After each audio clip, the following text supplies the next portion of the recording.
Ang lamig po, Papa. Magkikita na tayo. Sa harap ng puntod ng kanyang anak, na binubugbog ng malakas na hangin at niebe, nakahandusay ang isang dalagita na suot lamang ang manipis na uniporme. Nang makita ito, parang tumigil ang puso ng bilyonaryong si Chairman Ledesma. Hawak ng dalagita ang isang pagtatasa ng terminal illness at sa dibdib nito ay ang lumang pendant ng kanyang anak na namatay 10 taon na ang nakalipas. Sino ka ba talaga? Bakit nasa iyo yan? Sa kabila ng pagmamakaawa ni Chairman Ledesma, hinahanap lamang ng dalagita ang kanyang papa gamit ang maputlang labi habang nawawalan ng malay. Sino nga ba ang dalagitang ito na lumitaw matapos ang 10 taon ng pagkamatay ng kanyang anak, at ngayon ay unti-unting namamatay? At ano ang ibig sabihin ng mga nakakatakot na pasa sa buong katawan ng dalagita? Maligayang pagdating sa aming channel. Bago tayo magsimula, pakisabi kung saan kayo nanonood. Gusto naming malaman. Sana ay magustuhan ninyo ang kapanapanabik na kwentong ito. Isang araw noon na ang buong mundo ay nababalutan ng puting yelo. Ang malakas na pagbagsak ng niebe, na parang butas ang langit, ay humaharang sa paningin, at ang kalsada sa bundok ay halos hanggang tuhod na ang kapal ng niebe. Mabilis na lumapit ang mga tagapaglingkod na may dalang payong, ngunit iwinagayway ni Chairman Ledesma ng garam distribution ang kanyang kamay upang pigilan sila.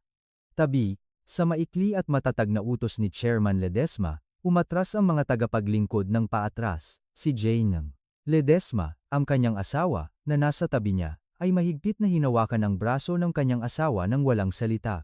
Ngayon kasi ang eksaktong ika-10 anibersaryo ng pagkamatay ng kanilang nag-iisang anak, si Miguel. Siguro, naramdaman ng mga magulang na inilibing ang kanilang anak sa puso na ang pagiging nasa ilalim ng mainit na payong ay isang luho. Ang dalawang matanda ay dahan-dahang umakyat sa madulas na daan patungo sa sementeryo, na hinaharap ang puting niebe sa buong katawan nila, bawat hakbang ay mabigat. Nang makarating sila sa pasukan ng sementeryo, habang hirap na humihinga, isang kakaibang itim na bagay ang napansin nila sa harap ng puntod, na iniwanan maging ng tagapamahala dahil sa malakas na niebe. Ito ay isang maliit at marupok na anino, na kayuko, na parang nakabaon sa puting tumpok ng niebe. Mahal ko, ano yan? Itinuro ni Jen Ledesma ang harap gamit ang nanginginig na kamay.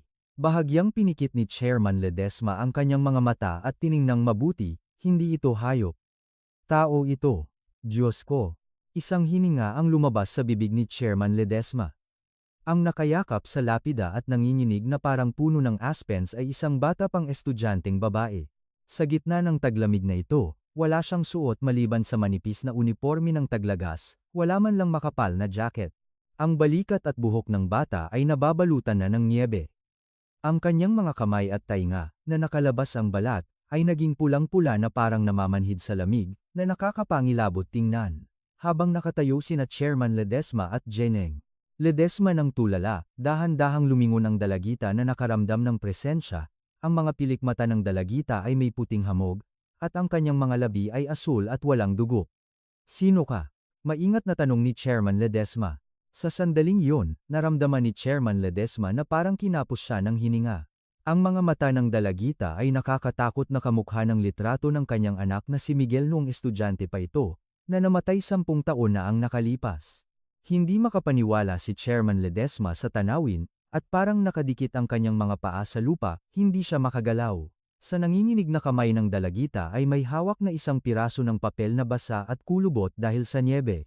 Ito ay isang medikal na pagsusuri na may logo ng ospital, at sa kabilang kamay, mahigpit niyang hawak ang lumang pendant sa kanyang dibdib na parang isang lifeline.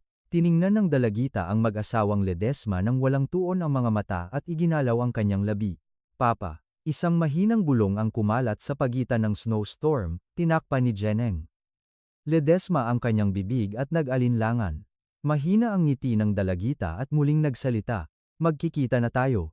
Matapos ang mga salitang iyon, bumagsak ang ulo ng dalagita. Parang isang kandilang papalubog, mahina itong bumagsak sa niebe. Huwag, sigaw ni Jeneng Ledesma, at tumalon sa tumpok ng niebe. Lumuhod siya sa malamig na niebe at niyakap ang nahandusay na dalagita. Ang katawan ng dalagita, na unti-unting lumalamig, ay kasing lamig ng yelo. Parang baliw na kinuskus ni Ganang Ledesma ang likod ng bata at sumigaw, mahal ko, malamig ang bata. Gising ka, anak. Mabilis na natauhan si Chairman Ledesma at sumigaw sa likod, Anong ginagawa ninyo? Dalhin ninyo agad ang sasakyan. Ang mga gwardya na naghihintay sa ibaba ng burol ay kumaripas ng takbo sa niebe, may dalang makapal na jacket at kumot, matapos marinig ang utos ni Chairman Ledesma. Nang buhatin ng isang gwardya ang dalagita, lumabas ang manipis na bukong-bukong na may basang medyas lamang sa halip na lumang sapatos.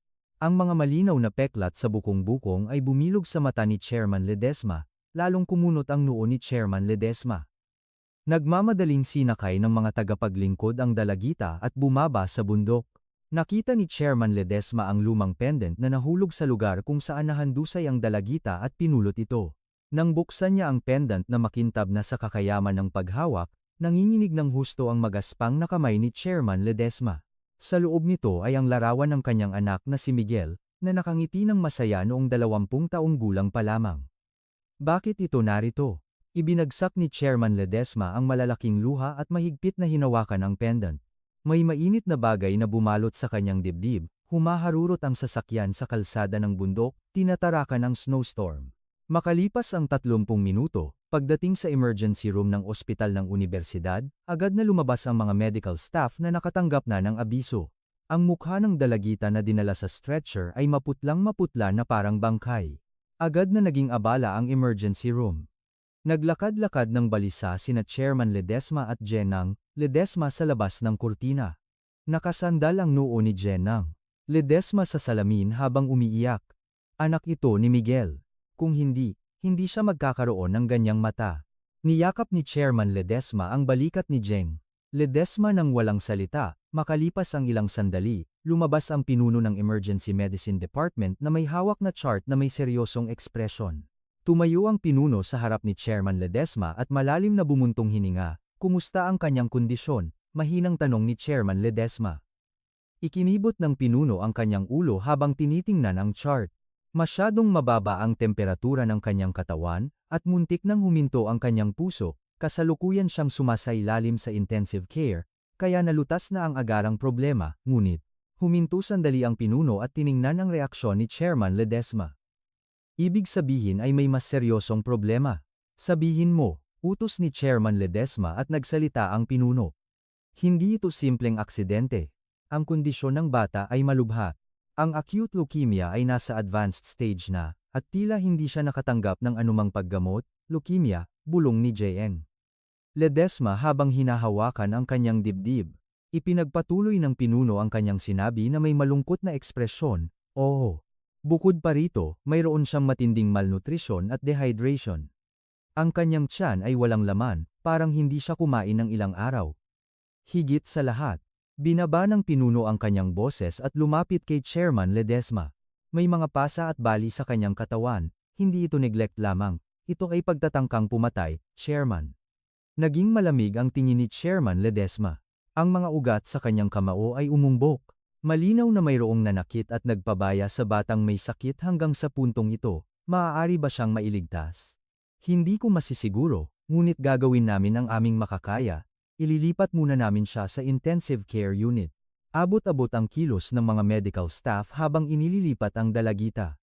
Ang mga braso ng dalagita, na may suot na oxygen mask at maraming IV tubes, ay manipis na parang mababali anumang oras, si Jineng Ledesma, na nanonood, ay muling bumagsak sa sahig at umiyak ng malakas.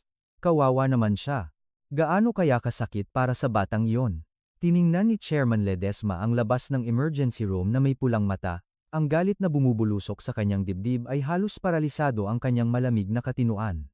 Kinuha niya ang kanyang cellphone sa bulsa at tinawagan ang Chief Secretary. Bago pa man sumagot, may sumagot na sa tawag. Chairman. Utos ni Chairman Ledesma sa isang mahina at magaspang na boses na parang umuumal na hayop. Agad na alamin ang pagkakakilanlan ng batang ito. Pagkatapos, huminto sandali si Chairman Ledesma at huminga. Ang kanyang mga mata na puno ng pagpatay ay tumagos sa hangin. Hanapin agad ang taong nagpabaya sa batang ito at dalhin siya sa harap ko. Samantala, sa isang lumang basement sa labas ng siyudad, makapal ang usok ng sigarilyo. Ito ay isang iligal na pasugalan. Sa sulok na iyon, balisang kinakagat ni Ma'am Jessica ang kanyang labi habang tinitingnan ang mga baraha. Dahil sa ilang araw na hindi siya umuwi at naglalayag sa mga pasugalan, malalim ang ilalim ng kanyang mga mata, at ang kanyang leopard print coat na may logo ng mamahaling brand ay nababalutan ng puting abo ng sigarilyo. Ay! Sigaw ni Ma'am Jessica nang may inis habang inihahagis ang baraha. Bakit hindi ka man lang dumikit ngayon? Biglang nag-vibrate ang cellphone ni Ma'am Jessica na nakapatong sa mesa. Hindi kilalang numero ito. Kinunot ni Ma'am Jessica ang kanyang noo at dinampot ang telepono. Sino yan? Ako'y abala. Ang narinig sa kabilang linya ay isang magalang ngunit malamig na boses ng lalaki. Nang marinig ang Garam Distribution Secretary's Office, biglang umalog ang mga mata ni Ma'am Jessica. Garam Distribution, tinakpa niya ang receiver at tiningnan ang paligid, maikli at diretsa ang sinabi ng sekretarya, na nasa emergency room ang pamangkin niyang si Ella, at kailangan ng pahintulot ng tagapag-alaga. Bahagyang umangat ang gilid ng labi ni Ma'am Jessica. Ha? Oo, ang aming Ella. Naku, kawawa naman. Nasa probinsya pa naman ako ngayon. Ang pagsisinungaling ay natural lang na parang paghinga. Matapos ibaba ang telepono, tumayo si Ma'am Jessica sa harap ng salamin sa banyo. Kinuha niya ang cushion sa kanyang bag para takpan ang kanyang pagod na mukha at naglagay ng pulang lipstick. Garam Distribution? Jackpot ito. Hindi niya napinansin ang mga chip na nahulog sa sahig at lumabas ng pasugalan. Mabilis nang gumagana ang calculator sa kanyang isip. Hindi na problema ang bayarin sa ospital. Kung sangkot ang isang chairman ng malaking kumpanya, hindi ito simpleng aksidente lamang kundi isang pagkakataon para baliktarin ang kanyang buhay. Makalipas ang isang oras, umikot ang revolving door sa lobby ng ospital ng unibersidad. Pumasok si Ma'am Jessica na may malakas na tunog ng kanyang sapatos.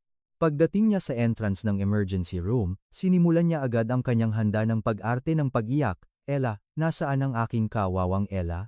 Nang harangin siya ng mga medical staff, nagkunwari si Ma'am Jessica na umiiyak ng luha ng buwaya at hinampas ang kanyang dibdib. Ako ang tagapag-alaga, tita niya ako. Anong nangyari sa bata?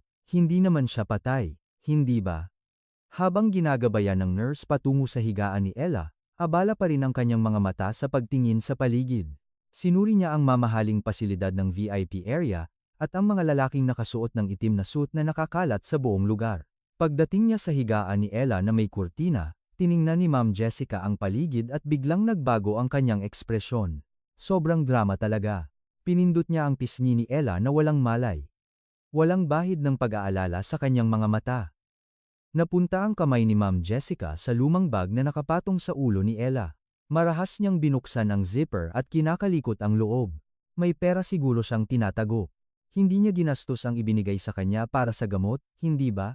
Nang makita niya ang ilang kulubot na 1,000 peso bills at mga barya sa ilalim ng bag, hinismiran ni Ma'am Jessica at isinubo ang mga ito sa bulsa ng kanyang coat. Ito lang yun. Wala kang pakinabang, wala kang pera. Kailangan ko pa ng orihinal na medikal na pagsusuri para sa insurance claim, nasaan mo naman itinago yon? Nang hahalukayin na sana ni Ma'am Jessica ang bulsa ng pasyenteng damit ni Ella, alisin mo ang kamay mo. Sa mahina at malamig na boses na narinig sa kanyang likuran, napahinto si Ma'am Jessica. Dahan-dahan siyang lumingon at nakita ang isang matandang lalaki na nakasuot ng pangakyat sa bundok. Si Chairman Ledesma ito. Ang kanyang mga mata ay mas mabigat at mas matalim kaysa sa mga gangster na nakita niya sa pasugalan. Tiningnan ni Ma'am Jessica ang damit ni Chairman Ledesma mula ulo hanggang paa. Mukhang mamahaling brand, ngunit mukha itong kalunos-lunos dahil sa putik na nakakalat dito. Ano ka ba? Anong ginagawa ng matandang yan sa pamangkin ko? Ngumuso si Ma'am Jessica at sinubukan itulak si Chairman Ledesma. Ngunit hindi gumalaw si Chairman Ledesma. Sa halip, nang humakbang siya palapit, umatras si Ma'am Jessica na parang pinipigilan ng isang hindi nakikitang puwersa. Ikaw ba ang tinatawag na tagapag-alaga? Tanong ni Chairman Ledesma. Oo, ako ang tita niya. Bakit, nabangga mo ba siya ng sasakyan? Kung gayon, kailangan muna nating pag-usapan ang bayad pinsala. Ano ang gagawin mo na wala kang dala? Ikinrus ni Ma'am Jessica ang kanyang mga braso at itinaas ang kanyang baba. Napatawa si Chairman Ledesma sa pagkadismaya. Ang pag-uusap tungkol sa pera bago pa man ang buhay ng bata ay tila nagpapatunay sa kanyang sinabi kanina na pagtatangkang pumatay. Parang walang kabuluhan ang pakikipagtalo, kinuha ni Chairman Ledesma ang kanyang wallet sa kanyang bulsa. Kinuha niya ang itim na card at ibinigay sa staff na nasa tabi niya. Bayaran mo ang gastos sa paggamot ng batang ito, ang gastos sa pribadong silid, at lahat ng gastos na darating, walang limitasyon. Opo, Chairman. Tumango ang staff ng 90 degrees at kinuha ang card. Sa sandaling iyon, tumakbo ang hospital director na pinagpapawisan. Chairman, nandito po pala kayo? Mayroon po ba kayong anumang abala? Sa magalang na salita ng direktor at sa pagtawag ng chairman, lumaki ng sobra ang mga mata ni Ma'am Jessica. Nakanganga siya, hindi man lang niya naisip na pulutin ang kanyang handbag na nahulog sa sahig. Nagbago agad ang saloobin ni Ma'am Jessica nang matanto niya ang sitwasyon. Ay, Diyos ko! Chairman pala kayo ng Garam Distribution? Kumalat ang mapagkunwaring ngiti sa mukha ni Ma'am Jessica. Sinubukan niyang hawakan ang manggas ng damit ni Chairman Ledesma na parang walang nangyari. Naku, tagapagligtas pala kayo ng pamangkin ko. Napakawalang galang ko sa aking pagmamadali. Umilag si Chairman Ledesma na parang nahawakan niya ang isang insekto. Agad na hinarangan ng mga tagapaglingkod si Ma'am Jessica. Huwag kang hahawak sa akin. Pagkatapos, tiningnan ni Chairman Ledesma si Ma'am Jessica at malamig na sinabi, "Huwag kang mag-alala sa bayarin sa ospital at umalis ka. Huwag kang magpakita sa aking paningin." Sa sandaling iyon, ang monitor sa tabi ng kama ay nagsimulang magbigay ng malakas na babala. Beep, beep, beep. Mabilis na tumataas ang tibok ng puso. Nagising si Ella at idinilat ang kanyang mga mata. Ngunit ang tingin ni Ella ay nakapako kay Ma'am Jessica, hindi sa kanyang lolo. Ah! Ang ungol na lumalabas sa loob ng oxygen mask ay puro takot. Nanginginig si Ella sa takot at sinubukan niyang hilahin ang IV line. Agad siyang nagpakita ng kinondisyon na tugon ng takot nang makita niya si Ma'am Jessica. "Kumalma ka, anak. Ayos lang." Sinubukan ni Jeneng. Ledesma na yakapin si Ella at hawakan ang kanyang kamay, ngunit hindi huminto ang pag-atake ni Ella. Nagmadali ang mga medical staff na lumapit at naging magulo ang pagpapahinahon kay Ella.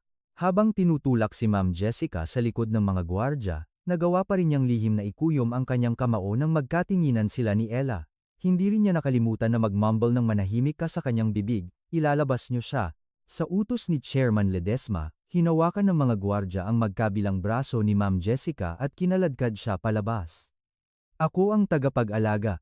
Pamangkin ko yan. Ako ang legal na tagapag-alaga." Sumisigaw si Ma'am Jessica hanggang sa dulo ng koridor. Matapos itaboy palabas ng ospital, kinalikot ni Ma'am Jessica ang kanyang buhok at dumura sa sahig, sana naman malas. Ngunit ang kanyang mga mata ay nagniningning sa kasakiman. Umupo siya sa hagdanan ng emergency exit at kinuha ang kanyang cellphone. "Hello? Attorney Castro? Ako ito, si Jessica." Sinimulan ni Ma'am Jessica ang tawag ng may masamang ngiti. "Nakahanap ako ng mayamang biktima, hindi ito simpleng aksidente lang. Sangkot ang isang chairman ng Chebol. Kung isasampa ko ito bilang kidnapping at illegal detention, makakakuha ako ng 5 bilyong won sa settlement." Pagkababa niya ng telepono, tumawag siya agad sa isa pang lugar. Sa pagkakataong ito, itinaas niya ng husto ang tono ng kanyang boses, "Oh, Sir Garcia, may scoop ako. Ang chairman ng Garam Distribution ay kinidnap ang isang estudyanteng babae mula sa mahirap na lugar at ikinulong sa ospital. Kung maging balita ito, magiging malaking hit sa views, hindi ba?" Sa lamig ng hangin ng taglamig sa ospital, ang puting hininga na lumalabas sa bibig ni Ma'am Jessica ay puno ng kasamaan. Tumingin siya sa gusali ng ospital at bumulong, "Ella, ikaw ang aking loto. Hindi kita pwedeng mawala." Kinabukasan ng madaling araw, tahimik ang koridor ng ospital. Sa labas ng bintana, malakas pa rin ang pagbagsak ng puting niebe. Nakaupo si Chairman Ledesma sa sofa ng waiting room at tinititigan ang sobre na dinala ng Chief Secretary. Hindi siya nakatulog buong magdamag kaya namula ang kanyang mga mata, ngunit mas malinaw ang kanyang isip kaysa dati. "I-report mo." Maingat na kinuha ng Chief Secretary ang tablet PC at ipinaputok ang recorded file. Sa gitna ng mga ingay, narinig ang boses ng mga residente mula sa isang mahirap na lugar, "Huwag mo na sabihin." Sa gitna ng taglamig, hindi man lang niya binuksan ang heater kaya lagi siyang maputla. Gabi-gabi may umiyak, pero hindi kami makialam dahil kapitbahay lang. Baliw talaga ang tita na iyon. Lahat ng tulong at insurance money ng bata ay kinuha niya at ginastos sa sugal. Pinakain lang niya ang bata ng cup noodles. Habang tumutuloy ang recording, nanginginig ang mga kamay ni Chairman Ledesma. Mahigpit niyang hinawakan ang malamig na tasa ng kape na hindi niya ininom. Nabasag ang tasa na may kasamang tunog ng basag. Tama na, maikli ang sabi ni Chairman Ledesma. Dahil kung mas marami pa siyang narinig, pakiramdam niya ay tatakbo siya agad at sasakalin ang babaeng iyon. Ibinaba ng Chief Secretary ang tablet na may malungkot na ekspresyon at ibinigay ang iba pang dokumento. Ito po ang medical records at birth certificate mula sa Obgyn Clinic na pinuntahan ng inyong anak 10 taon na ang nakalipas. Ang pangalan ng ina ay Choi Mi-sok, kapatid ni Ma'am Jessica. Nanginginig ang kamay ni Chairman Ledesma habang tinitingnan ang bawat pahina ng dokumento. Sa huling pahina ay may isang lumang larawan na nakakabit ng clip. Larawan ito ng kanyang anak na si Miguel, na nakangiti ng masaya noong 20 taong gulang pa lamang. Idinikit ni Chairman Ledesma ang kanyang magaspang na daliri sa larawan, napakasaya ng ngiti ng kanyang anak sa larawan kaya parang nalulumpo ang kanyang dibdib. Sa sandaling iyon, bumukas ang elevator sa dulo ng koridor at tumakbo ang isang staff mula sa DNA Testing Center. Hawak niya ang isang selyadong pulang sobre. Nagkatinginan ang mga gwardiya na nagbabantay sa koridor at binigyan siya ng daan. Chairman, nakuha na po ang resulta. Humihingal na ibinigay ng staff ang sobre, huminto sandali si Chairman Ledesma sa paghinga. Napakalakas ng tunog ng pagbukas ng sobre. Mabilis na napunta ang tingin ni Chairman Ledesma sa ilalim ng dokumento na kanyang kinuha. Kinumpirma ang relasyon bilang magulang at anak, 99.99%. Ang pulang numero at titik ay tumagos sa mata ni Chairman Ledesma. Mahigpit niyang hinawakan ang papel hanggang sa kulubot ito. Nang mawalan siya ng lakas sa mga binti at matumba, mabilis na sinubukan ng Chief Secretary na alalayan siya. Ayos lang. Iwinagayway ni Chairman Ledesma ang kanyang kamay upang pigilan ito at sumandal sa dingding. Mahigpit niyang kinagat ang kanyang labi at nilamon ang kanyang hikbi. Ang aking anak na nahanap ko matapos ang 10 taon. Ang mahalagang batang iyon ay nanginginig mag-isa sa impyerno. Sinuntok ni Chairman Ledesma ang dingding, nasugatan ang likod ng kanyang kamay at dumugo, ngunit hindi niya naramdaman ang sakit. Chairman, dumudugo ang kamay mo. Huwag mo, napunasan. Walang anuman ang sakit na ito. Hindi pinunasan ni Chairman Ledesma ang kanyang duguan na kamay at buo ang loob na binuksan ang pinto ng kwarto ng pasyente. Tahimik sa loob ng kwarto, nakaupo si Gnang Ledesma sa kama at pinakakain si Ella ng lugaw. Sige, isang subo pa. Kailangan mong magpalakas. Ang boses ni Janang Ledesma ay basa na parang koton na may tubig. Naninibago siguro si Ella sa kakaibang kabaitan kaya paikot-ikot siya at iniiwasan ang kutsara. Ngunit hindi niya kinaya ang matinding tingin ni Jane Ledesma at kumain ng kaunting lugaw. Pasensya na sa pagdating ng lola mo ng huli, niyakap ni Jane Ledesma ang kamay ni Ella habang umiiyak. Tiningnan lang ni Ella si Jane Ledesma ng walang emosyon at tahimik na nagtanong, bakit kayo umiiyak? Napakasimple ng boses niya, kaya mas lalong sumakit ang dibdib ni Chairman Ledesma. Dahan-dahang lumapit si Chairman Ledesma sa kama. Lumuhod siya at inabot ang mata ni Ella. Nanginginig si Ella at hinila ang kumot upang yumuko. Kinuha ni Chairman Ledesma ang pendant na pinulot niya kanina sa kanyang bulsa at inilagay sa palad ni Ella. Ito ang akin, hindi ba? Lumaki ng husto ang mga mata ni Ella. Maingat niyang hinawakan ang pendant at tumango. Opo, si Papa ko po. Itinuro ni Chairman Ledesma ang larawan ng kanyang anak sa pendant gamit ang kanyang daliri at sinabi sa basag na boses, ang lalaking ito ang anak ko. Lumaki ng malaki ang mga mata ni Ella, halinhinan niyang tiningnan ang matandang lalaki sa harap niya at ang mukha ng kanyang ama sa larawan. Ang mainit na tingin ng kanyang ama na bahagyang naaalala niya ay nag-overlay sa kulubot na mata ni Chairman Ledesma. Lolo? Nanginginig ang labi ni Ella na parang hindi makapaniwala. Tumango si Chairman Ledesma nang walang salita at inabot ang kanyang malaki at magaspang na kamay upang hawakan ang malamig na kamay ni Ella. Oo, apo ko. Sa isang salitang iyon, dumaloy ang luha sa mga mata ni Ella. Sa unang pagkakataon, ang bata, na buong buhay, ay walang pamilya ay nakahanap ng isang matibay na pamilya. Ngunit ang maikling sandali ng pagiging muling magkasama ay hindi nagtagal. Biglang nagulo sa labas ng kwarto ng pasyente. Umalis ka, ako ang tagapag-alaga. Pamilyar na boses ito. Si Ma'am Jessica. Agad na naging malamig ang ekspresyon ni Chairman Ledesma. Tiningnan niya si Gan Ledesma upang hindi marinig ni Ella. Mabilis na tinakpan ni Ganang Ledesma ang mga tainga ni Ella. Dito ka lang, balik ako agad. Isinara ni Chairman Ledesma ang pinto ng kwarto at lumabas sa koridor. Sa monitor na nagpapakita ng sitwasyon sa lobby, isang nakakagulat na tanawin ang nagaganap. Dumating si Ma'am Jessica na may kasamang abogado na nakasuot ng maayos na suit at isang YouTuber na may dalang kamera. Mga kababayan, kinidnap ng isang chairman ng Chibol ang pamangkin ng isang mahirap na mamamayan at ikinulong sa ospital. Tama ba yan sa Pilipinas? Sumisigaw ang YouTuber na may hawak na cellphone at live streaming. Nasa tabi niya si Ma'am Jessica, nagpupunas ng pekeng luha at nagpapanggap na biktima. Iwinagayway ng abogado ang tumpok ng dokumento sa staff ng ward at pinagalitan sila. Tingnan ninyo ang Family Relations Certificate. Ang guardian ay ang tita na si Miss Jessica. Kung hindi ninyo agad papayagan ang pagbisita, idedemanda ko ang ospital at ang chairman ng kidnapping at illegal detention. Tumakbo ang head of legal team na pinagpapawisan. Chairman, masama ang sitwasyon. Ayon sa batas, si Ma'am Jessica ang tanging legal na guardian. Kahit dumating ang pulis, tayo ang dehado. Hindi mali ang sinabi ng legal team. Ang batas ay mas binibigyang halaga minsan ang dokumento kaysa sa katotohanan, ngunit ngumiti si Chairman Ledesma. Napakalamig ng ngiti niya kaya umatras maging ang legal team. Batas, marahas na inalis ni Chairman Ledesma ang kanyang kurbata. At mahina siyang nag-utos sa Chief Secretary, ipakita mo sa kanila na mas malapit ang kamao, opo. Ano man ang mangyari, pigilan mo sila. Kahit dumating ang pulis o reporter, huwag mong payagan na makatapak sila sa ikalawang palapag.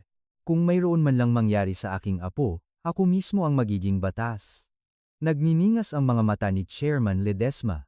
Sa lobby, naglalabas ang YouTuber ng mga provocative na caption para sa kanyang broadcast. Breaking news, shocking exclusive. Chairman ng Garam Distribution, akusado sa pagkidnap at illegal na detention ng kanyang sariling apo, live standoff. Nagbubuhos ang mga komento na nagmumura kay Chairman Ledesma sa chatroom. Lumuhod si Ma'am Jessica sa harap ng kamera at nagkunwari na umiiyak, pakiusap, hayaan niyo lang akong makita ang mukha ng pamangkin ko. Nang makita ni Chairman Ledesma ang kanyang nakakainis na pag-arte sa CCTV, kinuha niya ang isa pang telepono mula sa kanyang bulsa. Hello, head ng information team.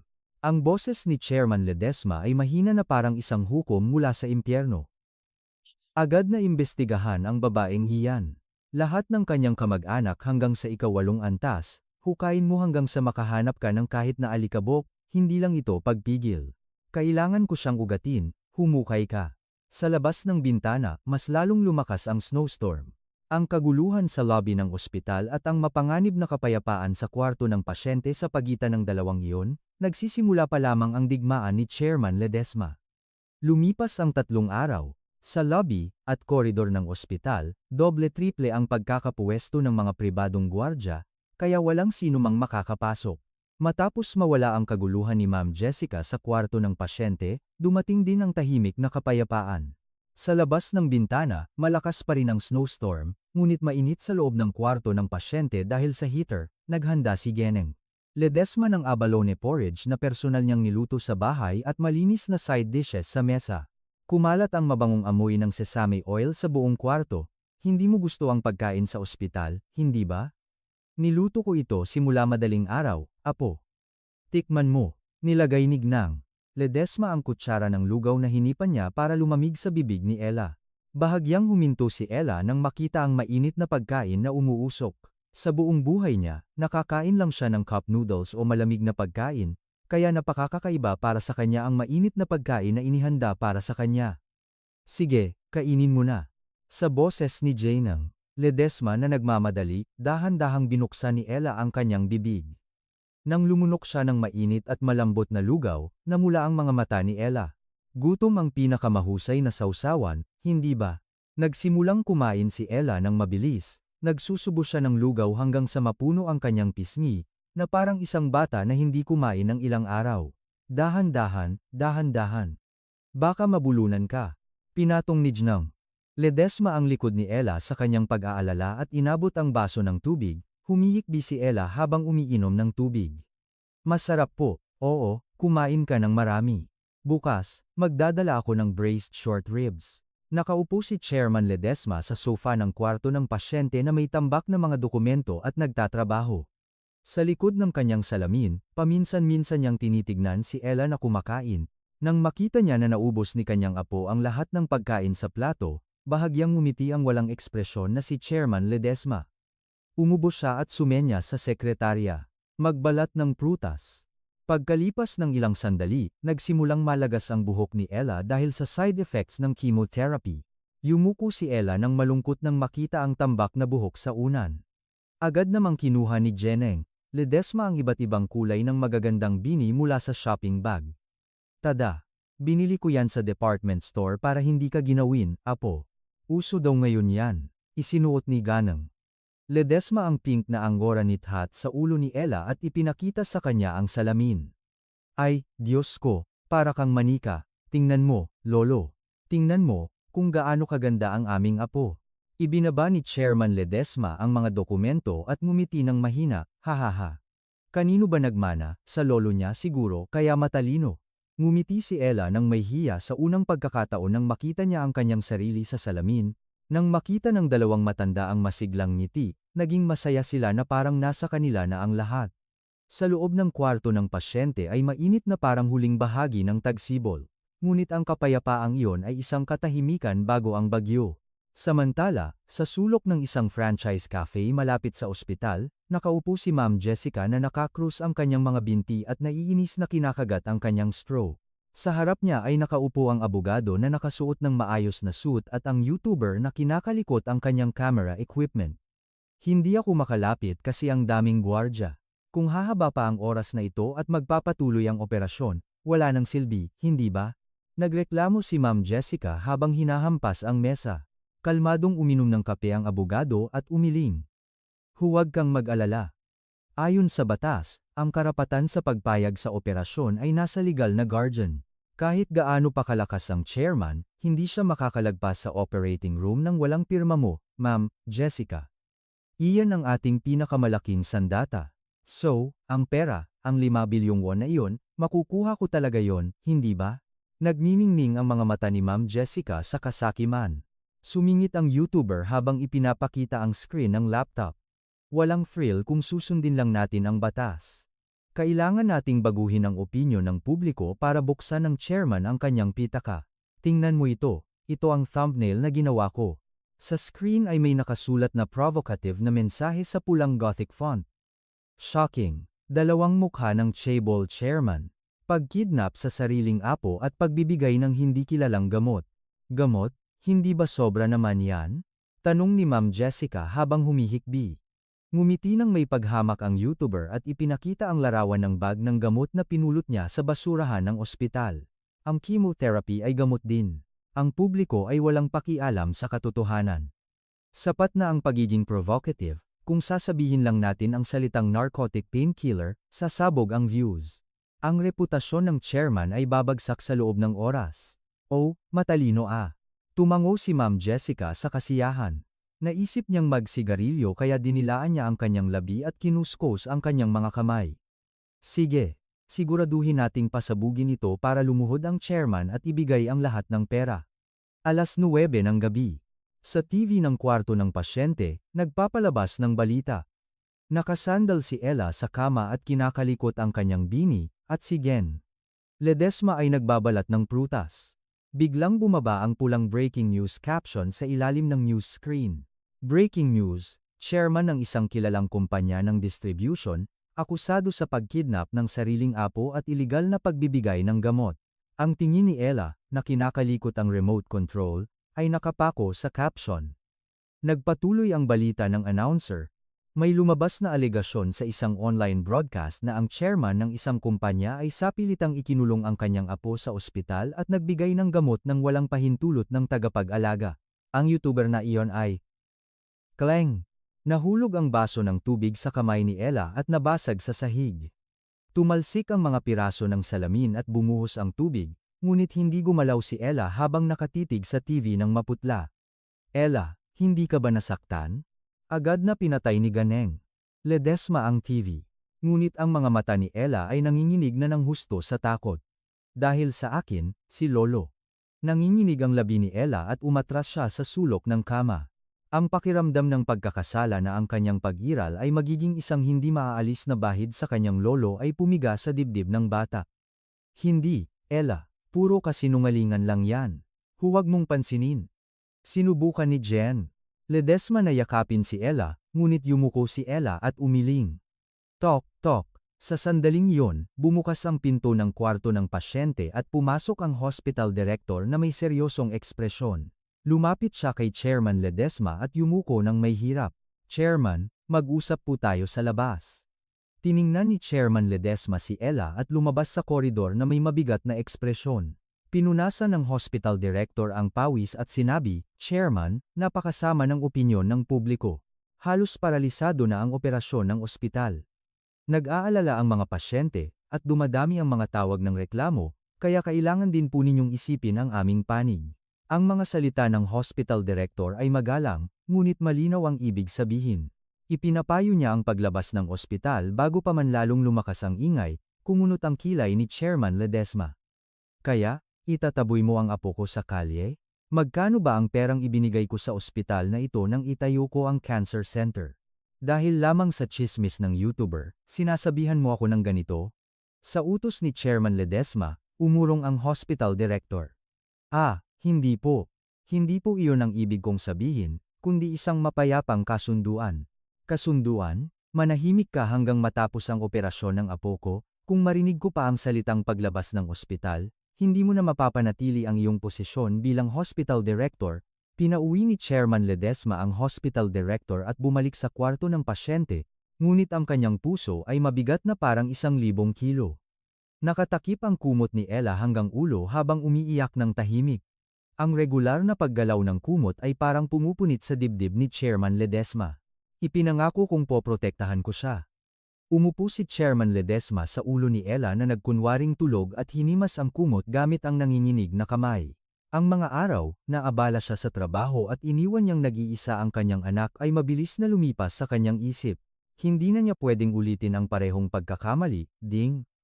Nag-ring ang cellphone ni Chairman Ledesma. Mensahe ito mula kay Ma'am Jessica. Kung hindi mo ipadadala ang 5 bilyong won hanggang bukas ng umaga, hindi ko pipirmahan ang surgery consent form. Kung gusto mong makita ang batang mamatay, patuloy kang magmatigas. Nang makita ang mensahe, naging matalim ang tingin ni Chairman Ledesma. Hindi na siya pwedeng magdepensa lang. Tahimik siyang lumabas ng kwarto at nagtungo sa hagdanan ng emergency exit. Sa madilim na hagdanan, tinawagan ni Chairman Ledesma ang Chief Secretary, Mr. Lim. Opo, Chairman. Tigilan mo na ang pagkontrol sa media. Sa halip, palakihin mo ang isyu. Opo, anong ibig ninyong sabihin? Tiningnan ni Chairman Ledesma ang malakas na snowstorm sa labas ng bintana at malamig na sinabi, kahit na marumi ang paraan, okay lang. Hanapin ang kanilang kahinaan, lahat ng paghinga ng babaeng iyon ay pakinggan. Ang kanyang nakaraang record, mga pinagkukunan ng pera, at mga kahinaan, hanapin mo lahat, kung hindi kayang ayusin ng batas, ako mismo ang magbibigay ng hustisya. Ang boses ni Chairman Ledesma ay puno ng panginginig sa galit. Nagsimula na namang bumugso ang snowstorm sa labas ng bintana. Parang nagbabadya ng parating na sakuna. Ang huni ng hangin ay kasing agresibo ng huni ng hayop habang hinahampas ang bintana. 2 araw na lamang bago ang nakatakdang operasyon. Sa labas ng bintana ng kwarto ng pasyente, malakas pa rin ang snowstorm, ngunit sa loob ng kwarto ay may mainit na liwanag ng pag-asa. Pumasok ang doktor na may masayang ekspresyon at inabot ang chart. Chairman, himala po. May nakita tayong bone marrow donor na tugma sa genetic material ni Ella. Nang marinig iyon, nawalan ng lakas sa mga binti si Geneng, Ledesma at bumagsak sa sahig. Si Chairman Ledesma naman ay nanginginig ang kamay habang nakikipagkamay sa doktor. Salamat, maraming salamat. Mahina ring ngumiti si Ella na nakahiga sa kama. Ang pag-asa na mabuhay, ang pangarap na makasama ang isang mainit na pamilya, ay nagbigay buhay sa mga mata ng dalagita. Ngunit ang kaligayahang ito ay napakaliit. Ang bagyo ay kumakalat na sa first floor lobby ng ospital. Samantala, sa lobby ng ospital, naging magulo na ang lahat. Ang mga nagpo-protesta at YouTubers na inupahan ni Ma'am Jessica ay sinakop ang entrance at nagpapalo ng drum at gong. Ibalik ang aking pamangkin. Umalis na ang chaebol, Chairman. Nakasuot si Ma'am Jessica ng patient gown at may peking cast sa braso habang humihiga sa sahig at nagpapalo, kumikislap ang mga flash ng kamera na parang kidlat. Mga kababayan, gamit ang braso kong ito, pinakain ko ang aking pamangkin. Ngunit kinidnap ng mayamang chairman ang bata at pinagmalupitan ako nang ako ay nagprotesta. Ito ay isang napakasinungaling na pahayag. Ngunit para sa publiko na uhaw sa drama, hindi na mahalaga ang katotohanan. Nagsalita ang mga YouTubers nang may pagkasabik habang kinukunan ang mukha ni Ma'am Jessica, nakikita niyo ba? Ang luha ng biktima, ang pang-aabuso ng malaking korporasyon. Ang ospital ay paralisado. Nag-aalala ang mga pasyente, at ang mga medical staff ay walang magawa. Sa huli, kailangan ng magdesisyon ni Chairman Ledesma. Tiningnan niya na natutulog si Ella at lumabas ng kwarto ng pasyente na may mabigat na hakbang. Chairman, delikado po. Pinigilan siya ng Chief Secretary, ngunit umiling si Chairman Ledesma, kailangan kong ayusin ito. Hindi na ako pwedeng makasama sa ospital. Nang lumabas si Chairman Ledesma sa lobby, sumugod ang mga reporter at YouTubers na parang kawan ng hyenas. Inilapit ang mga mikropono sa mukha ni Chairman Ledesma. Chairman, kinikilala niyo po ba ang akusasyon ng kidnapping at illegal detention? Apo niyo po ba talaga siya? Ipapakita niyo po ba ang resulta ng DNA test? Tahimik na hinawi ni Chairman Ledesma ang pulutong at lumakad patungo kay Ma'am Jessica. Agad na tumayo si Ma'am Jessica na nakaupo sa sahig at umiiyak at tumakbo palapit kay Chairman Ledesma. Naku, Chairman, pakiusap, ibalik niyo na ang aming Ella. Nahawakan ni Ma'am Jessica ang binti ng pantalon ni Chairman Ledesma na may kamalayan sa camera angle. Mayroon siyang mukha ng pinakainaapi na biktima sa mundo. Malamig na tiningnan ni Chairman Ledesma ang babae. Ano ang gusto mo? Mahinang ungol ni Chairman Ledesma. Pagkatapos, nag-alinlangan si Ma'am Jessica na tumayo at idinikit ang kanyang bibig sa tainga ni Chairman Ledesma. At napakahina niyang bumulong na parang dila ng ahas, 5 bilyong won cash para sa pirma. Kung wala ang pirma ko sa surgery consent form, hindi makapag-oopera ang anak na yan. Kung ayaw mong makita ang batang mamatay, ihanda mo yan ngayon. Nakuha mo? Pagkatapos niyang magsalita, nagkunwari si Ma'am Jessica na naku, mamamatay na ako at bumagsak, nanginginig ang kamao ni Chairman Ledesma. Gusto niyang hawakan agad ang leeg ng nakakainis na babaeng iyon, ngunit maraming kamera ang nakatutok sa kanya. Higit sa lahat, ang katotohanan na ang surgery consent form, na siyang lifeline ni Ella, ay nasa kamay ng babaeng iyon ay nagpasakit ng husto sa Chairman Ledesma. Samantala, si Ella, na akala ay tulog, ay gising. Nang marinig niya ang mahinang ingay sa lobby, hindi niya kinaya ang pagkabalisa at binuksan ang tablet PC. Ang lumabas sa live broadcast ay isang tanawin na parang impyerno. Urgent live broadcast, ang pamangkin ng biktima, ay lumuhod sa chairman, umiiyak at nanawagan. Sa screen, nakayuko ang kanyang lolo na parang isang kriminal, napapalibutan ng maraming tao, at ang kanyang tita ay gumugulong sa sahig at sinisiraan ang kanyang lolo. Nahulog ang tablet sa kamay ni Ella. Dahil sa akin, si Lolo. Parang nasira ang puso ni Ella. Malinaw na hanggat buhay siya, patuloy na pahihirapan ng demonyong tita ang kanyang lolo. Mahigpit na kinagat ni Ella ang kanyang labi. Kailangan kong mawala. Kailangan itong matapos. Nanginginig ang kamay ni Ella habang hinahawakan ang IV needle na nakasaksak sa kanyang braso. Naramdaman niya ang sakit na parang sinasaksak, ngunit wala ito kumpara sa sakit sa kanyang puso. Ah! Marahas na hinila ni Ella ang karayom, at bumulwak ang pulang dugo at kumalat sa kanyang patient gown. Itinago ni Ella ang kanyang duguan na braso sa kanyang manggas at nag-alinlangan habang bumababa sa kama. Wala siyang lakas sa mga binti. Pagkatapos ng isang hakbang, bumagsak siya sa sahig. Ngunit hindi huminto si Ella. Sumandal siya sa dingding at gumapang patungo sa pinto ng kwarto, walang tao sa koridor. Pawisan si Ella at nagtungo sa elevator. Pakiramdam niya ay napupunit ang kanyang baga sa bawat paghinga, ngunit tiniis niya ito sa iisang layunin na iligtas ang kanyang lolo. Excuse me, pinindot ni Ella ang elevator button. Bumukas ang pinto, at isang maputlang babae na parang multo ang nawala sa loob ng elevator. Sa first floor lobby, patuloy pa rin ang iisang tao na palabas ni Ma'am Jessica. Sinusubukan ni Chairman Ledesma na pigilan ang kanyang galit at sinubukang makipagnegosasyon kay Ma'am Jessica. Sa sandaling iyon, ding! Bumukas ang pinto ng elevator sa gitna ng lobby. Sabay-sabay na napatingin ang lahat doon, at nagkaroon ng katahimikan. Sa loob ng elevator ay nakatayo si Ella na nakasuot ng patient gown. Hindi, sa halip na nakatayo, nakasandal siya sa dingding at hirap na hirap makatayo. Ang puting patient gown na manggas ay basa sa pulang dugo, at ang kanyang manipis na hubad na paa ay nakatapak sa malamig na marmol na sahig. Ella, sumigaw si Chairman Ledesma at sinubukan niyang tumakbo. Ngunit hinarangan siya ng mga reporter na sumugod na parang mabangis na hayop at nagpa-flash ng kanilang kamera. Kislap, kislap. Sa harap ng kanyang mga mata, maraming flash ang kumikislap, kaya nahilo si Ella at nag-alinlangan. Parang umiikot ang mundo. Hinanap ni Ella si Chairman Ledesma sa malabong paningin. Lolo, hirap na sinabi ni Ella at lumakad patungo sa lobby. Ngunit hindi pa niya nakumpleto ang 3 hakbang ay nawalan na siya ng lakas sa mga binti. Boom! Bumagsak si Ella sa malamig na sahig. Sa sandaling iyon, sumugod si Ma'am Jessica na naghahanap ng pagkakataon. Ella! Diyos ko, ang pamangkin ko. Nagkunwari si Ma'am Jessica na niyayakap ang nahulog na si Ella at matalinong itinukod ang pasa ni Ella sa camera. Mga kababayan, tingnan ninyo ito. Duguan ng bata. Ang chairman ang gumawa nito sa bata?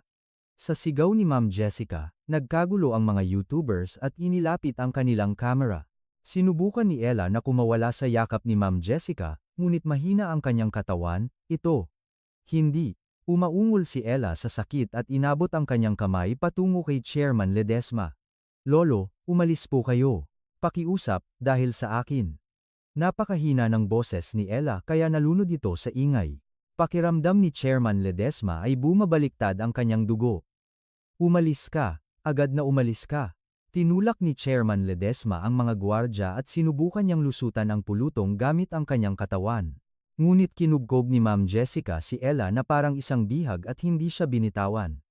Sa halip, ibinulong niya sa tainga ni Ella sa isang nakakakilabot na boses, manahimik ka. Gusto mong makita na bumagsak ang chairman dahil sa iyo? Sa mga salitang iyon, napuno ng desperasyon ang mga mata ni Ella. Hindi na siya lumaban at nanatiling tulala. Habang nawawalan siya ng malay, patuloy na dumadaloy ang luha sa mga mata ni Ella at binasa ang malamig na sahig. Ito ang tunay na mukha ng isang malaking korporasyon. Narito ang ebidensya ng pagkulong at pang-aabuso sa isang batang may sakit. Ibinuhat ni Ma'am Jessica ang walang malay na si Ella, na parang isang ebidensya at ngumiti ng tagumpya. Naging madilim ang paningin ni Chairman Ledesma. Kung susubukan niyang agawin ito sa pamamagitan ng puwersa, baka masaktan si Ella.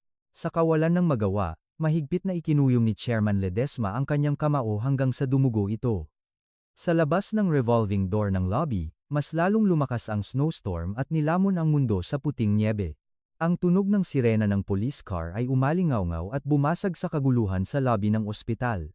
Nang dumating ang mga pulis na nakasuot ng uniforme, agad na itinaas ni Ma'am Jessica ang kanyang boses na parang naghihintay na siya. Pulis, dito po. Kinulong at inabuso po ng mga taong iyon ang pamangkin ko. Hinawakan ni Ma'am Jessica ang kwelyo ng patient gown ni Ella na malapit nang mawalan ng malay gamit ang isang kamay at iwinagayway ang family relations certificate gamit ang kabilang kamay. Nang lumapit ang pulis, walang kahihiyan siyang nagkunwari na biktima at nagpupunas ng luha. Ako po ang tanging legal na guardian ng batang ito. Agad po akong magpapadischarge at ililipat siya sa mas malaking ospital pero pinipigilan po ako ng chairman na iyon. Kinumpirma ng pulis ang dokumento at tumingin kay Chairman Ledesma, na may hirap na ekspresyon. Chairman, ayon sa batas, si Ma'am Jessica po ang legal na guardian. Wala po kaming karapatan na pigilan siya. Kinagat ni Chairman Ledesma ang kanyang labi at humakbang. Hindi ba ninyo nakikita ang kondisyon ng bata? Kailangan siyang operahan agad, kung hindi, maaaring mamatay siya. Operasyon o anuman, ako na ang bahala. Bakit nakikialam ang isang estranghero sa problema ng pamilya? Sumigaw si Ma'am Jessica at parang siniksik si Ella sa wheelchair. Hindi na makakilo si Ella, nakayuko ang kanyang ulo, ngunit hindi pinansin ni Ma'am Jessica at marahas na itinulak ang wheelchair. Umalis kayo. Dadalhin ko ang pamangkin ko. Lumabas si Ma'am Jessica sa lobby na may kasamang abogado at mga pribadong gwardya. Sinubukan ni Chairman Ledesma na pigilan siya, ngunit hinarangan siya ng mga pulis. Ang batas, sa pangalan ng kapangyarihan, ay tinali ang kamay at paa ni Chairman Ledesma. Sa sandaling iyon, nang hinihila si Ella palabas ng ospital. Tumakbo si Jainang. Ledesma, na huling nakarinig ng balita, sa niyebe habang winawagayway ang kanyang braso na may IV. Hindi. Hindi mo pwedeng dalhin ang aming Ella. Hindi niya na napansin na natanggal ang kanyang sapatos at tumakbo sa niyebe ng walang sapin sa paa, hinawakan ang pintuan ng van na malapit nang umalis, masamang babae. Saan mo dadalhin ang bata? Ah, ayoko na. Ang kulit mo talaga. Naiinis na isinara ni Ma'am Jessica ang pinto ng van. Sa lakas ng pagkabangga, bumagsak si Jeng Ledesma sa niyebe. Mahal ko. Sumigaw si Chairman Ledesma at tumakbo upang tulungan ang nahulog na asawa. Ang van ay umalis sa snowstorm, naglalabas ng usok, na parang niloloko ang nahulog na si Jen Ledesma. Niyakap ni Chairman Ledesma ang kanyang asawa na nawalan ng malay at tinitigan ang direksyon kung saan nawala ang van na may pulang mata. Ang kanyang mga mata ay nagpapakita ng galit na higit pa sa kalungkutan. Ibinigay niya ang kanyang asawa sa mga tagapaglingkod at mahinang umungol, ilabas mo na ang lahat ng inihanda mo ngayon. Ang van ay parang impyerno. Pagkalabas ng ospital at pagdating sa isang liblib na kalsada, agad na ipinakita ni Ma'am Jessica ang kanyang tunay na kulay. Inadyakan niya ang ulo ni Ella na nakatumba sa sahig ng likod ng van na parang isang bag. Hoy, alam kong gising ka. Tumayo ka. Ang buong katawan ni Ella ay mainit na parang apoy dahil sa mataas na lagnat, ngunit takot siyang idilat ang kanyang mga mata at nanginginig siya. Sinampal ni Ma'am Jessica ang pisngi ni Ella ng malakas. Muntik mo nang sirain ang lahat ng aking pinaghirapan. Sino ang nagbigay sa iyo ng karapatang lumabas, tita? Masakit po, masakit, masakit. Wala kang pakialam sa sakit. Papayagan lang kitang mabuhay hanggang sa press conference bukas, kaya manahimik ka. Inagaw ni Ma'am Jessica ang cellphone sa kamay ni Ella at itinapon sa labas ng bintana. Ang tanging koneksyon sa labas ay nakabaon sa niyebe. Ang sasakyan ay umalis sa siyudad at pumasok sa isang motel district na puno ng nakakatakot na kapaligiran. Sa isang lumang motel room na may malakas na amoy ng amag, ibinagsak ni Ma'am Jessica si Ella sa malamig na sahig sa halip na sa kama. Manatili ka rito. Huwag kang iinom ng kahit na isang patak ng tubig. Isinara ni Ma'am Jessica ang pinto sa labas at inutusan ang mga pribadong gwardya na bantayan ang pintuan. Nag-iisa si Ella sa madilim na kwarto at gumapang upang katukin ang pinto, ngunit ang tanging tugon ay ang pagmumura ng gwardya. Manahimik ka. Sa malabong paningin ni Ella dahil sa init, hinaplos niya ang kanyang bulsa. Sa kabutihang palad, nandoon pa rin ang pendant na ibinigay ng kanyang lolo. Kinagat ni Ella ang malamig na pendant, pinawi ang kanyang uhaw sa lamig nito, at yumuko. Lolo, tulungan po ninyo ako. Sa sandaling iyon, ang opisina ni Chairman Ledesma ay parang isang war room. Sa mga monitor na bumabalot sa buong dingding ay may nakalagay na mapa, at abala ang 12-dosenang abogado at pribadong investigative team sa pagkilos. Nakaupo si Chairman Ledesma sa ulo ng mesa, nakatitig sa harap na may mahigpit na nakakuyom na labi. Maingat na lumapit ang Chief Secretary at nagulat. Chairman, nalaman na po namin ang lokasyon ng motel na pinagtataguan nila.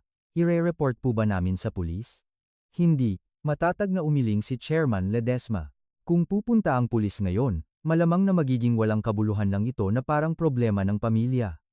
Kailangan natin ng isang malakas na ebidensya, isang ebidensya na hindi na makakabangon ang babaeng iyon. Nahanap mo ba, yon? Sa sandaling iyon, tumakbo ang head ng information team na may dalang laptop. Chairman, nahanap na po namin. Ang team ng detective agency ay nakapasok sa bahay ni Ma'am Jessica habang wala siya at hinukay ang cloud server. Jackpot po. Ipinaputok ng team leader ang video. Sa screen ay ang video ng pet surveillance camera na inilagay ni Ma'am Jessica sa kanyang bahay. Ngunit ang nakunan sa video ay hindi aso. Eksena kung saan pinalabas ni Ma'am Jessica si Ella, na nakasuot lamang ng manipis na damit sa gitna ng taglamig at ikinulong sa balkonahe. Mga eksena kung saan sinubukan ni Ella na katukin ang pinto at nagmakaawa para sa tulong, ngunit itinabing ni Ma'am Jessica ang kurtina at nagtawanan habang nanonood ng TV sa sala. Mga eksena kung saan tinadyakan ni Ma'am Jessica ang plato ni Ella at naglabas ng marahas na salita na hindi man lang siya karapat-dapat kumain, ang tunay na mukha ng demonyo ay malinaw na ipinakita. Nanginginig ang kamao ni Chairman Ledesma. Habang pinapanood ang video, narinig ang tunog ng pagngangalit ng ngipin. Mayroon pa? Opo, nakakuha rin kami ng CCTV, mula sa may-ari ng pasugalan, Malinaw na na-record ang boses kung saan sinasabi niya na gagamitin niya ang insurance money ng bata para sa sugal. Bukod pa rito, sa pamamagitan ng spy app na inilagay ng team ni Chairman Ledesma, live na naririnig ang tawag ni Ma'am Jessica sa motel room. "Oh, Attorney Castro, ako ito. Bukas ng umaga, magkalat ka ng mga reporter. Kung matanggap ko ang 5 bilyong won mula sa chairman, tatakas agad ako sa airport." "Oo. Walang anuman, iwanan ko lang sa ospital." Sa boses ni Ma'am Jessica na lumalabas sa speaker, nagulat ang lahat ng tao sa opisina. Pinikit ni Chairman Ledesma ang kanyang mga mata at huminga ng malalim. Sapat na. Idinilat ni Chairman Ledesma ang kanyang mga mata. Ang kanyang mga mata ay nagniningning na ngayon ng malamig na tiwala, higit pa sa galit. Bukas ng umaga sa press conference, iyon ang kanyang libingan. Binuksan ni Chairman Ledesma ang drawer at kinuha ang lumang baseball bat na ginamit ng kanyang anak na si Miguel 10 taon na ang nakalipas, at dahan-dahan niyang pinunasan ang bat ng panyo, na parang isang general na naghahanda para sa digmaan at hinahasa ang kanyang espada. Hanggang bukas ng umaga, ganap na palibutan ang paligid ng motel. Huwag mong hayaan na makalabas ang kahit na isang daga, lumalalim ang gabi sa labas ng bintana.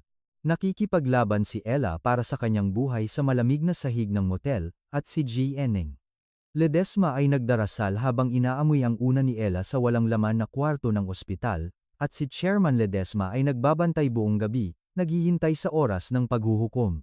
Huminto ang snowstorm at dahan-dahang sumisikat ang araw. Nagbubukang liwayway na ang umaga na tatapos sa lahat. Kinabukasan ng umaga, sumikat na ang araw. Ang mundo ay nababalutan ng puting nyebe na bumagsak buong gabi, ngunit ang parking lot ng motel ay kumukulo sa madilim na pagnanasa.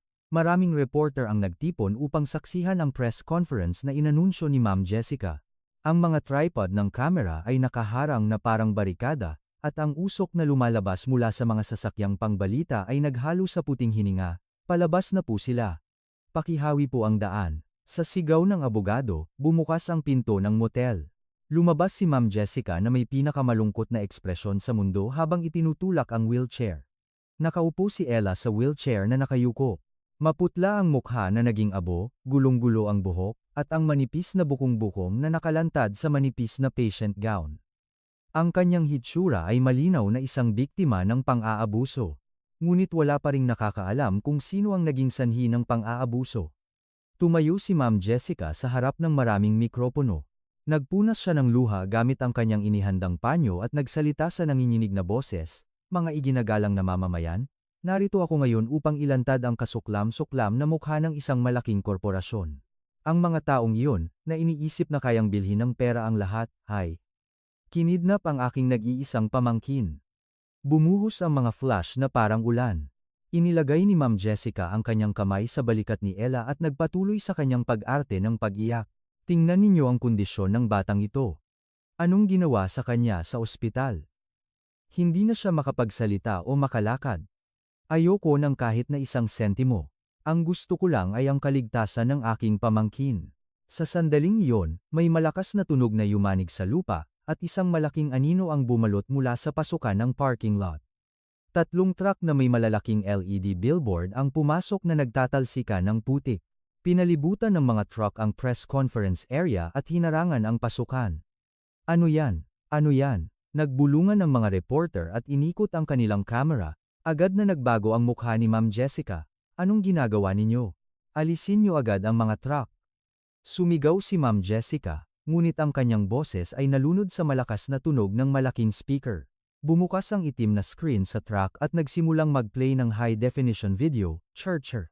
Ang lokasyon sa screen ay isang maingay na pasugalan. Nakasigarilyo si Ma'am Jessica habang nagtatapon ng chips at nagsasalita. "Oh, malaking panalo ako ngayon. Malaki ang nakuha kong insurance money mula sa anak ng patay kong kapatid. Ay, ewan. Pakainin lang ng cup noodles at lalaki na yon. Kung mamatay siya, mas malaki pa ang jackpot. Magkano ba ang death insurance?" Ang bastos na boses ay umalingaw-ngaw sa parking lot. Napahinga ang mga reporter sa gulat. Sumigaw si Ma'am Jessica ng maputla, "I-off mo yan. Puro peke yan." Ngunit hindi huminto ang video. Sa pagkakataong ito, mas nakakagulat na eksena ang lumabas. Video ito mula sa pet camera na nakalagay sa loob ng bahay.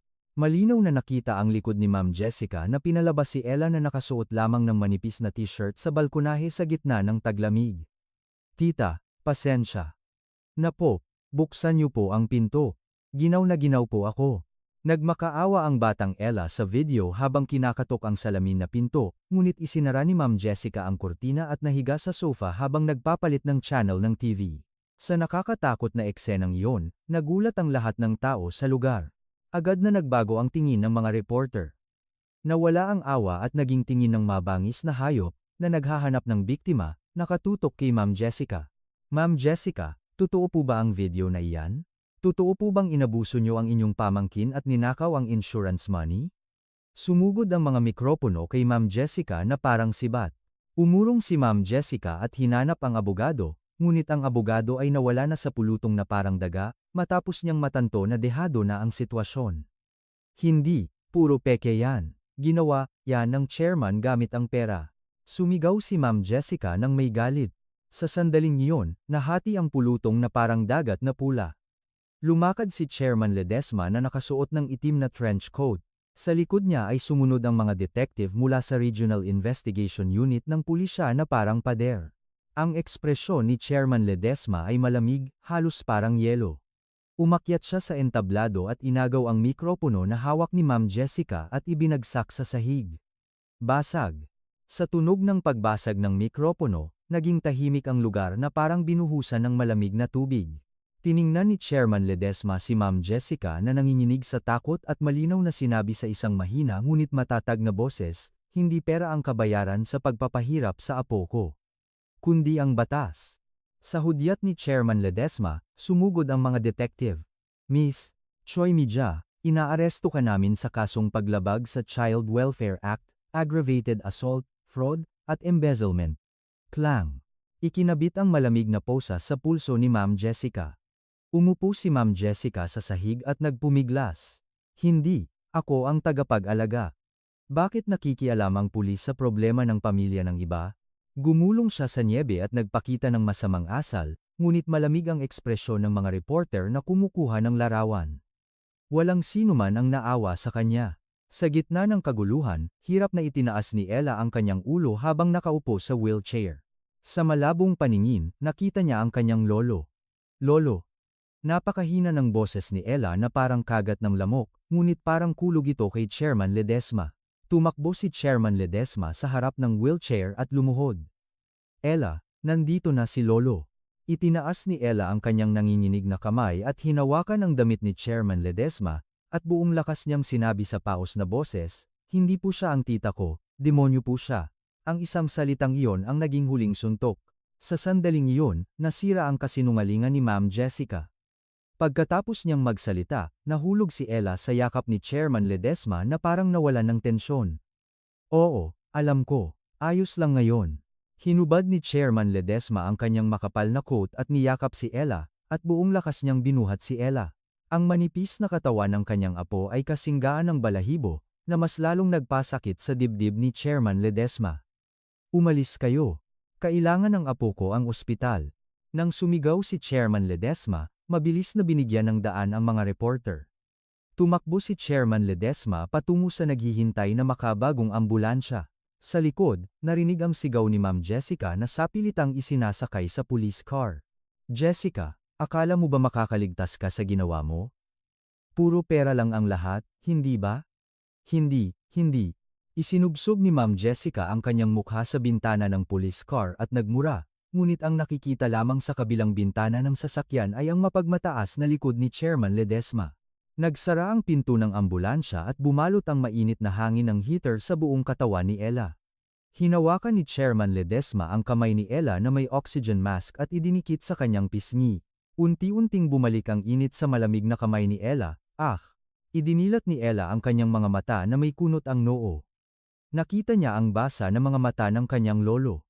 Lolo, gusto ko na pong umuwi. Sa parang pagrereklamo ni Ella, naiyak na lang si Chairman Ledesma. Oo, tara na. Uwi na tayo? Naghihintay si Lola. Humaharurot ang ambulansya sa kalsada na nababalutan ng niebe habang nagpapalabas ng sirena. Sa labas ng bintana, umuulan pa rin ng niebe, ngunit hindi na malamig. Tapos na ang mahaba at malamig na gabi, at sa wakas ay sumisikat na ang tunay na umaga, 1 linggo na ang nakalipas. Sa koridor ng ospital, napakatahimik na halos hindi marinig ang paghinga. Ang oras ni Chairman Ledesma at JNN. Ledesma, na naghihintay na mamatay ang pulang ilaw na nagsasabing nasa operasyon, ay parang 1 segundo ay 1 taon. Si JN. Ledesma ay nagdarasal habang putlang-putla ang kanyang mga kamay sa rosaryo, at ang bibig ng kinikilalang si Chairman Ledesma ay tuyong-tuyo. Dingdong. Sa wakas, bumukas ang pinto ng operating room at lumabas ang surgeon na nagtanggal ng kanyang mask. Tumayo si Chairman Ledesma at lumapit sa doktor.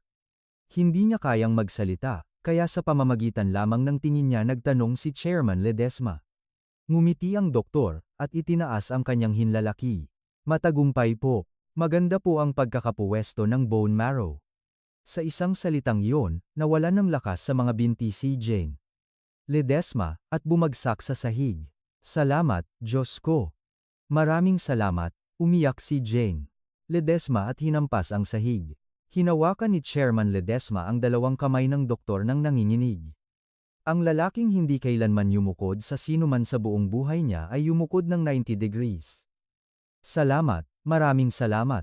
Hinding-hindi ko makakalimutan ang kabutihang loob na ito. Kinapkapan din ng doktor ang balikat ni Chairman Ledesma na may namumulang mata.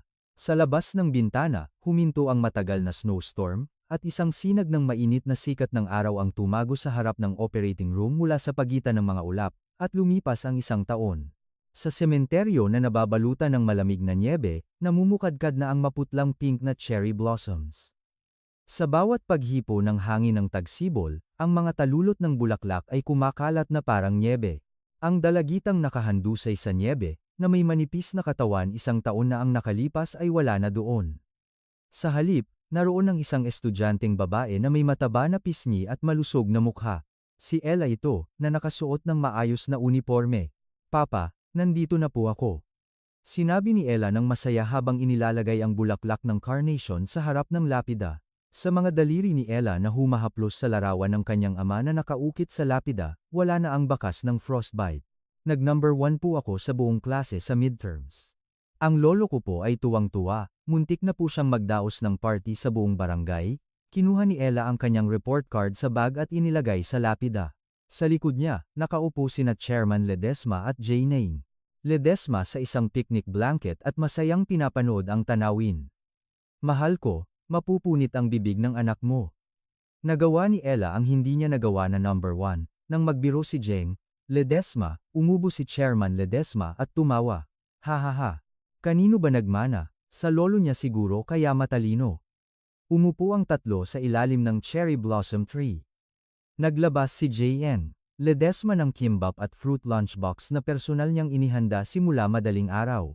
Kinuha ni Ella ang 1 piraso ng kimbap at isinubo sa bibig ni Chairman Ledesma. Lolo, ano, ay, ang sarap. Kinagat ni Chairman Ledesma ang kimbap at tiningnan ang lapida. Ang lugar na 10 taon niyang iniiyakan na parang isang kriminal ay ngayon ay naging isang picnic place na puno ng tawanan. Nagbuhos si Chairman Ledesma ng alak sa tasa at nagsalita sa kanyang anak sa kanyang puso. Miguel, ang anak ko ay ginagawa kong pinakamasaya sa mundo. Magpahinga ka na ng payapa. Humipa ang hangin, at isang talulot ng bulaklak ang dahan-dahang lumapag sa ulo ni Chairman Ledesma, na parang sumasagot ang kanyang anak. Samantala, sa kabilang bakuran, isang ganap na kakaibang mundo ang nagaganap. Banyo ito ng bilangguan. Nakaupo si Ma'am Jessica na nakasuot ng lumang bilangguan at naglilinis ng inodoro. Ang kanyang mga kamay ay magaspang, at sa halip na ang marangyang leopard print coat, nakasuot siya ng mabahong rubber gloves. Hoy, Jessica, may amag pa sa sulok. Ayusin mo. Tinadya ka ng isang batang preso ang balde ng tubig. Tumalsik ang putik sa mukha ni Ma'am Jessica. Kung dati, ay tinitigan niya ito at lumaban, ngayon ay tahimik lang si Ma'am Jessica at yumuko. Pasensya na po, uulitin ko po, tingnan mo. Inlaw daw ng chairman ng Chebol, pero nasaan na ang pera? Dito lang naglilinis ng inodoro, tumawa ang ibang preso at kinutya siya. Mahigpit na kinagat ni Ma'am Jessica ang kanyang labi hanggang sa dumugo ito at nagpatuloy sa paglilinis. Dahil matagal nang naputol ang kanyang allowance, naging pinakamababang uri siya ng alipin sa bilangguan. oras ng tanghalian. Sa TV ng cafeteria, nagpapalabas ng balita tungkol sa Garam Distribution. Chairman Jin-woo Park ng Garam Distribution, nagtatag ng Welfare Foundation kasama ang kanyang apo na si Ella Park para tulungan ang mga inabuso na bata. Sa screen, nakangiti ng masaya sina Chairman Ledesma at Ella habang nagpuputol ng ribbon. Ang hitsura ni Ella na malusog at maganda ay nagniningning. Tulala na tiningnan ni Ma'am Jessica ang TV at nahulog ang kanyang kutsara. Pera ko yan. Lahat ng iyan ay pera ko. Nang bumulong si Ma'am Jessica, inagaw ng taong nagbibigay ng pagkain ang kanyang tray. Hindi masarap pakinggan ang pagbulong mo. Umalis ka na, may naghihintay sa likod. Itinulak si Ma'am Jessica sa sulok na hindi man lang nakakain. Ang masayang ngiti ni Ella sa screen ay mas lalong nagpapahirap sa miserable na realidad ni Ma'am Jessica. Muling bumalik ang mapayapang umaga sa mansyon. Tapos nang maghanda si Chairman Ledesma para sa trabaho at nakatayo sa entrance habang tinitingnan ang orasan. Ella, may late ka na sa school. Opo, palabas na po ako. Bumaba si Ella mula sa second floor na may dalang bag. Ang kanyang maayos na uniforme, makintab na buhok, at higit sa lahat, ang kanyang walang bahid na ekspresyon ay ibang-iba sa isang taon na ang nakalipas.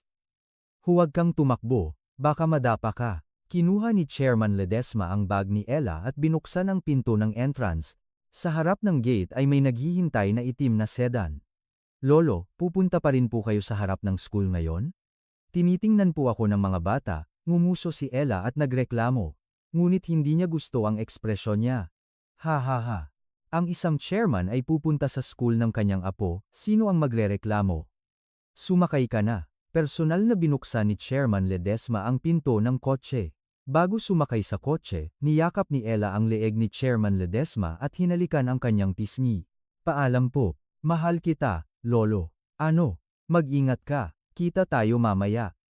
Iwinagayway ni Chairman Ledesma ang kanyang kamay hanggang sa mawala ang kotse. Nang mawala ang kotse sa paningin, naglakad siya nang nakasukbit ang kanyang mga kamay sa likod at humuni habang papasok sa bahay. Ang lolo, nakanganga. Sinalubong siya ni Ganeng Ledesma na may hawak na tasa ng tsaa at ngumiti. Sa labas ng bintana ng sala, pinaliliguan ng mainit na sikat ng araw ng tagsibol ang hardin, at ang aso na inampun nila isang taon na ang nakalipas ay tumatalon sa damuhan. Pumasok si Chairman Ledesma sa kanyang office. Sa tabi ng larawan ng kanyang anak na may insenso sa desk ay may bagong frame, larawan ito ng pamilya ni na Chairman Ledesma, Jenang Ledesma, at Ella na magkayakap at masayang nakangiti sa ilalim ng puno. Kinuha ni Chairman Ledesma ang frame ng larawan at maingat na pinunasan ng manggas, at kinuha niya ang lumang pendant na nakapatong sa tabi ng larawan. Ang sikat ng araw na tumagos sa bintana ay sumasalamin sa pendant at kumikinang. Na parang kumikindat ang kanyang anak na si Miguel. Tama, sapat na ito. Ngumiti si Chairman Ledesma ng payapa at sumandal ng malalim sa upuan. Ang orasan ng bahay na huminto sa loob ng 10 taon ay muling umandar ng malakas sa pamamagitan ng pagdating ni Ella, tapos na ang mahabang taglamig, at sa wakas ay dumating na sa kanila ang tunay na tagsibol. Matapos ang napakalamig at mahabang taglamig, sa wakas ay dumating na ang mainit na tagsibol kina Ella at Chairman Ledesma. Sa muling pagkonekta ng relasyon matapos ang 10 taon at sa kanilang pagpapagaling sa isa't isa, muling naaalala natin ang tunay na kahulugan ng pamilya. Naway ang iyong buhay ay laging puno ng mga himala na parang sikat ng araw na nagpapalambot ng malamig na nyebe. Kung ang kwento ngayon ay naging isang maliit na liwanag sa iyong puso, paki-like at mag-subscribe upang ipagpatuloy ang liwanag na iyon. Ang iyong isang linya na mensahe ay isang mahalagang pundasyon sa paggawa ng mga kwento. Naway magkaroon ka ng isang nagniningning na araw ngayon, at taos puso kaming nagpapasalamat sa iyong pagsama sa amin.